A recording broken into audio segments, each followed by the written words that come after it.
दोस्तों, चमत्कार तो होते हैं मगर कैसे होते हैं, आज की इस वीडियो में दो कहानियों के माध्यम से हम जानेंगे। आइए जानते हैं। दो कहानियां पढ़कर सोचे कि आप इन परिस्थितियों में कैसा निर्णय लेंगे।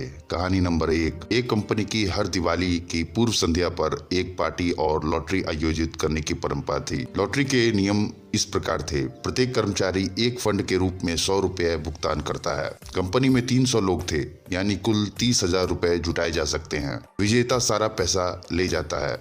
लॉटरी ड्रॉ के दिन कार्यालय चहल पहल से भर गया। सभी ने कागज की पर्चियों पर नाम लिखकर लॉटरी बॉक्स में डाल दिए। हालांकि एक युवक लिखने से झिझक रहा था। उसने सोचा कि कंपनी की सफाई वाली महिला के कमजोर और बीमार बेटे का नए साल की सुबह से तुरंत बाद ऑपरेशन होने वाला था, लेकिन उसके पास ऑपरेशन के लिए आवश्यक पैसे नहीं थे, जिसकी वजह से वो काफी परेशान थी। भले ही वो जानता था कि जीतने की संभावना कम है, केवल 0.33% संभावना। उसने नोट पर सफाई वाली महिला का नाम लिखा। उत्साहपूर्ण क्षण आया। बॉस ने लॉटरी बॉक्स को हिलाते हुए उसमें से एक पर्ची निकाला। वह आदमी भी अपने दिल में प्रार्थना कर रहा था, इसी उम्मीद से कि सफाई वाली महिला पुरस्कार जीत सकती है।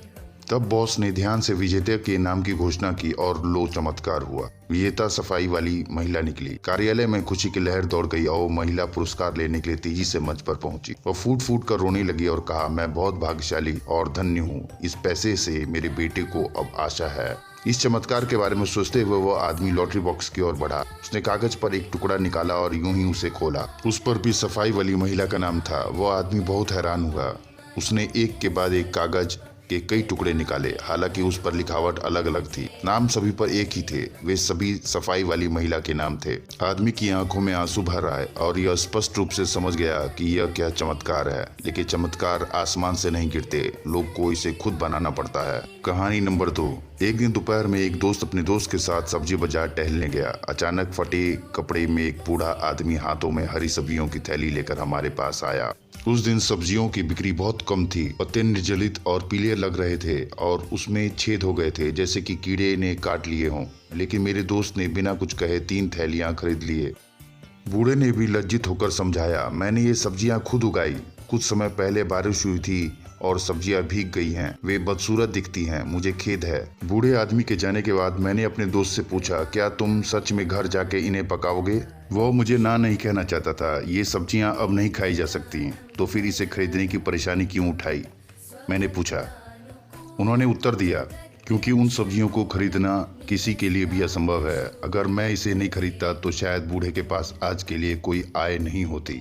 मैंने अपने मित्र की विचारशीलता और चिंता की मन ही मन में प्रशंसा की। आगे चलकर मैंने भी बूढ़े व्यक्ति को पकड़ लिया और उससे कुछ सब्जियां खरीदी। बूढ़े ने बहुत खुशी से कहा, मैंने इसे पूरे दिन में बेचने की कोशिश की, लेकिन कोई भी खरीदने के लिए तैयार नहीं था। मुझे बहुत खुशी है कि आप दोनों ने मुझसे खरीदे। बहुत बहुत धन्यवाद।